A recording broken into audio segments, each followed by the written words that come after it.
In the scorching summer of 421 BCE, a woman named Umilia stood in the wreckage of what used to be her home in Mantina. She was 26 years old, watching Spartan soldiers sort through survivors like cattle at market. Her husband, Cleomenes, a warrior who fought to defend their city, had been killed just 3 days before. Now she clutched her 3 children close, 2 daughters and a young son, desperately hoping the Spartans wouldn't notice them. For 3 days, she had hidden with her children in a cellar while battle raged overhead. She listened to men screaming, swords clashing, and finally, the terrible silence that meant her city had fallen. Now, Spartan officers walked through the ruins, organizing survivors into groups. The men who surrendered were being chained and marched away. The elderly and very young children were gathered separately, but women like Umilia, young enough to bear children, received special attention. A Spartan officer approached her. He looked her up and down like she was livestock, asked her age, and wrote something on his wax tablet. That evening, everything changed forever. Umilia and 200 other women were torn from their children and forced to march towards Sparta. The sounds of children crying for their mothers echoed through the ruins. Umilia's 3-year-old son tried to run after her, but an old woman held him back. Umilia turned to look one last time, trying to memorize their faces, feeling something break inside her as the distance grew. For 3 days, they marched with barely any food or water, sleeping on the ground under guard. None of them knew what awaited them in Sparta, but they had heard whispered stories that made death seem better than survival. What happened to Umilia and the other women of Mantina would show the world how Sparta conquered its enemies. They didn't just kill men, they systematically targeted women, erased cultures, absorbed bloodlines, and created living reminders that resisting Sparta brought something worse than death. To understand what happened to women like Umilia, you need to understand how Sparta worked. Unlike other Greek cities that valued art, philosophy, and democracy, Sparta existed entirely for war. Every single aspect of their society focused on creating the most effective warriors possible and maintaining military dominance over everyone else. Spartan boys were taken from their families at age 7 and raised by the state in brutal training called the agoge. They learned to fight, endure pain, and obey orders without question. They valued the state above everything, even their own families. They lived together, ate together, and trained together. Individual identity meant nothing. Collective identity as Spartans was everything. Weak infants were reportedly left to die. The entire society revolved around producing warriors who would never retreat or surrender, no matter what. Spartan men didn't work the land or engage in trade. Those tasks were handled by enslaved people called helots who vastly outnumbered Spartan citizens, perhaps 10 helots for every Spartan. This created constant fear of rebellion, which shaped how Sparta treated both helots and defeated enemies.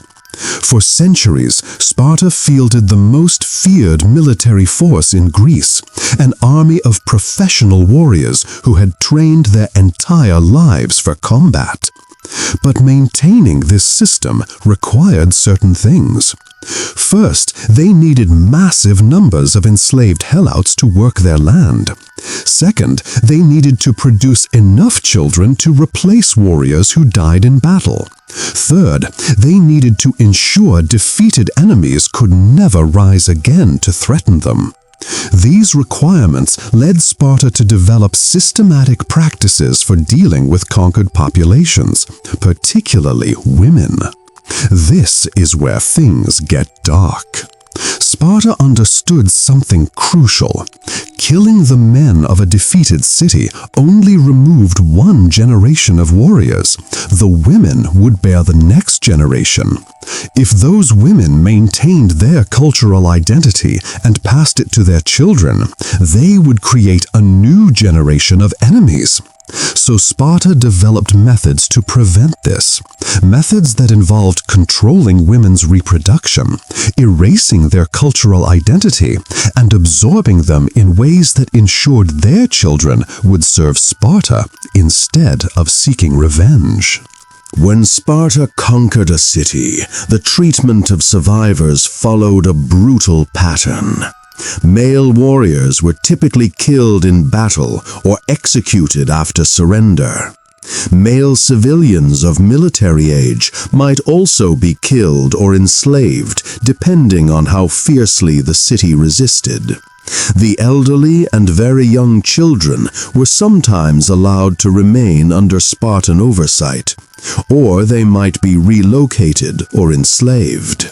But women of childbearing age, roughly 15 to 40 years old, received special attention because they represented both a threat and an opportunity.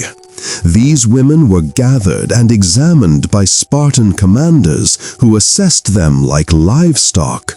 They considered age, health, social status, valuable skills, and whether they had children.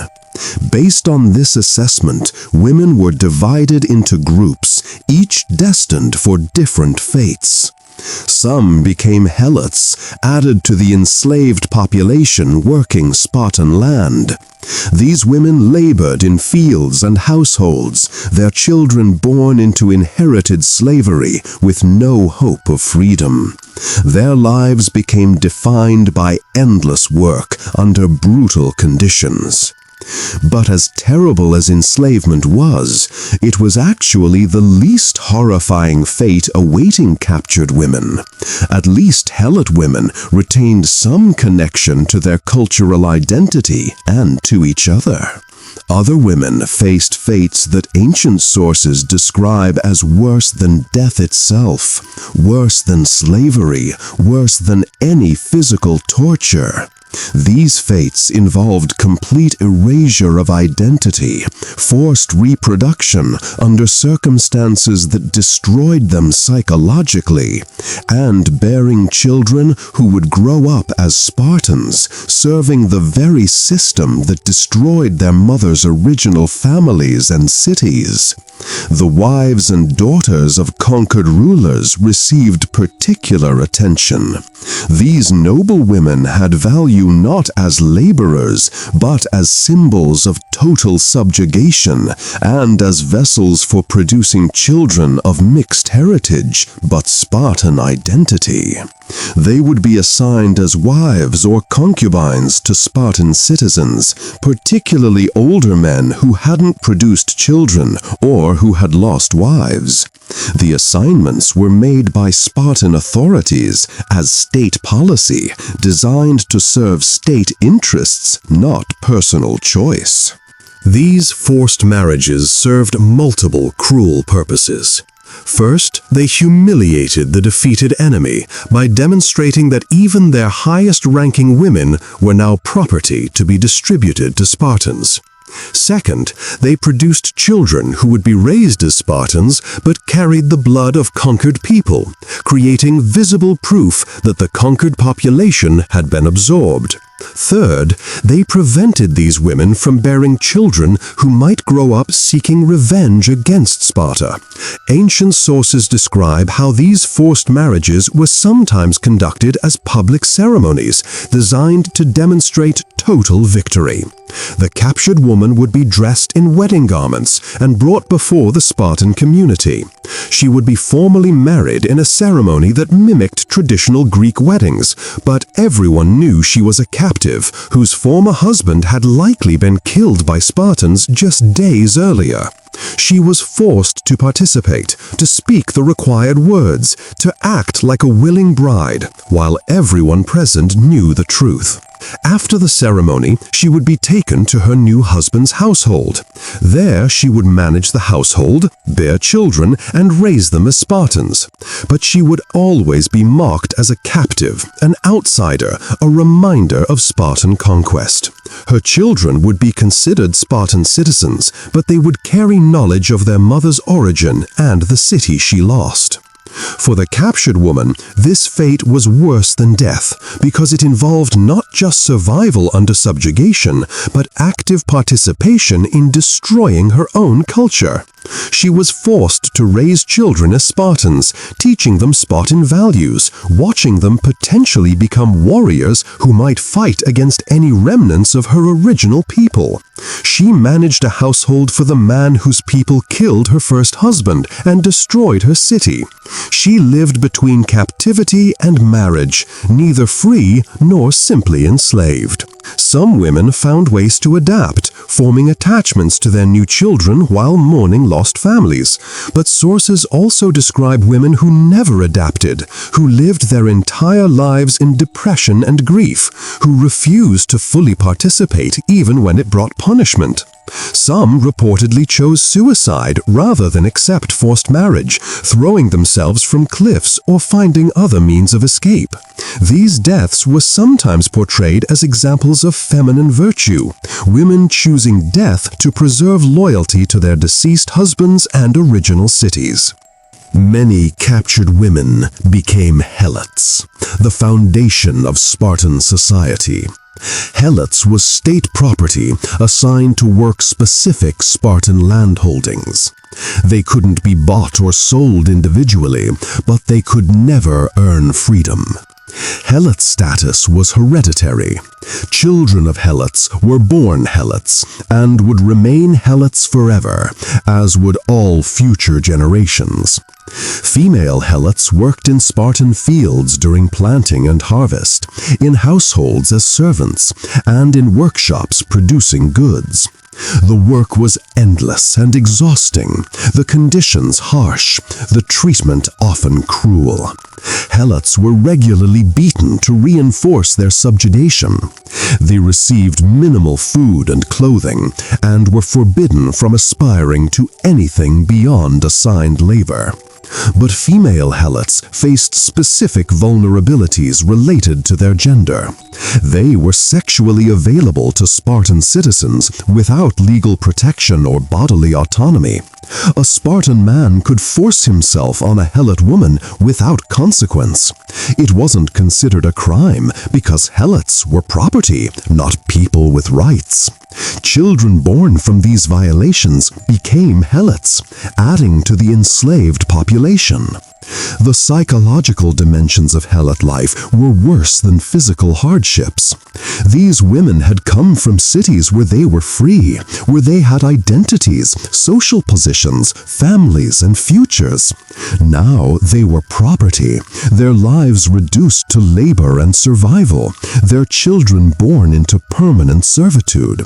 They lived surrounded by multi-generational helot families and saw their own future, not just their own enslavement, but their children's and grandchildren's, extending forever with no hope of change. Sparta maintained the helot system through systematic terror. They understood helots vastly outnumbered citizens and could potentially overwhelm their masters if they organized. So Sparta employed the krypteia, a rite of passage where young Spartan men secretly hunted and killed helots deemed dangerous or uppity. They would stalk the countryside with weapons, killing helots who seemed strong or showed leadership potential. Helot women were sometimes targets if seen as troublemakers or simply in the wrong place at the wrong time. The Creptea gave young Spartans practice in killing while reinforcing ideology that Helots were enemies to eliminate without mercy. It terrorized the Helot population by demonstrating that any Helot could be killed at any time for any reason. For Helot women who remembered freedom, this was a constant threat. They learned to make themselves invisible, to suppress any qualities that might seem dangerous, to teach their children the same. The Messenian Wars show Sparta's conquest practices on a massive scale. The Messenians were Greek people living west of Sparta. In the 8th and 7th centuries BCE, Sparta conducted two major wars to conquer Messenia, lasting decades and ending with the entire population enslaved. Messenian women became Helots, assigned to work Spartan land, their children born into permanent servitude. The Messenians had been free Greeks, culturally similar to Spartans. After conquest, they were reduced to state property. For generations, the Helot population included huge numbers of Messenians who remembered their people's free existence. This created permanent potential resistance that shaped Spartan policy for centuries. Messenian women raised children born into slavery, teaching them their people's history, while knowing any resistance would be crushed. Some families maintained Messenian traditions in secret, but conditions made cultural transmission difficult and dangerous. During the Peloponnesian War between Sparta and Athens from 431 to 404 BCE, Sparta captured numerous Athenian and allied cities. After Athens's catastrophic defeat in Sicily in 413 BCE, thousands of Athenian soldiers were captured. When Sparta subsequently captured cities, the wives of captured or killed Athenian soldiers faced the fates described. Some became Helots. Some were assigned as wives to Spartan citizens. Their children were either left behind or raised in circumstances defined by their mother's captive status. The Spartans justified these practices through religious and ideological frameworks. They believed their military dominance was divinely ordained, that gods made them superior to other Greeks and gave them the right to rule inferior populations. Spartan mythology included stories of divine ancestors and divine favor. They claimed descent from Heracles and believed they were carrying out divine will when conquering populations. This religious framing made Spartan practices seem righteous to Spartans themselves. A warrior forcing himself on a Helot woman wasn't committing a crime, but exercising his God-given right to dominate inferior people. A man assigned a captured wife was accepting his duty to absorb defeated enemies. The systematic brutality of the Helot system wasn't oppression, but necessary maintenance of proper social order ordained by the gods. The very practices that built Spartan power contained seeds of its eventual fall. The Helot system required constant military vigilance to prevent rebellion, limiting Sparta's ability to project power effectively. Leaving Sparta with insufficient forces risked Helot uprising, and fear of Helots shaped strategy in ways that sometimes prevented Sparta from pursuing opportunities that would have strengthened its position. The Spartan citizen population was relatively small and declining over time, perhaps 8,000 to 10,000 full citizens at its height, compared to much larger populations in rival cities. Spartan laws about citizenship and inheritance made it difficult for the population to grow, and war losses reduced it further. The capture and forced marriage of women should have helped maintain population, but complex social hierarchies meant many children born to captive mothers weren't full citizens or were considered inferior. When Sparta finally lost military dominance in the 4th century BCE, particularly after defeats by Thebes, the Helot system began to crumble. Thebes deliberately encouraged Helot rebellion as strategy against Sparta. The Messenians, enslaved for centuries, finally gained freedom when Thebes helped establish an independent Messenian state in 369 BCE. The loss of Messenia devastated Sparta's economy and military power because the warrior class had depended entirely on Helot labor. As Sparta declined, populations that suffered under Spartan domination felt little sympathy. Memories of how Sparta treated conquered populations, particularly women, meant few were willing to help Sparta in weakness. The cruelty that built Spartan power became part of why other Greeks were willing to see Sparta fall. By creating such deep resentment, by reducing everything to force and fear, Sparta ensured that when military power weakened, there would be no goodwill or loyalty, only accumulated rage waiting to express itself. We don't know what ultimately happened to Hamalia. Historical records don't preserve her individual story, but we know thousands of women across centuries of Spartan expansion experienced similar fates. Each had to find ways to survive circumstances that were, by any measure, worse than death for many in ancient Greek culture. Death in battle was honored, but survival as a captive, forced marriage to conquerors, raising children for people who destroyed your family, this was degradation and dishonor that lasted decades. Understanding this history helps us recognize patterns throughout history: systematic targeting of women in warfare, use of forced reproduction as a weapon, deliberate erasure of cultural identity through controlling how children are raised. These patterns didn't end with Sparta.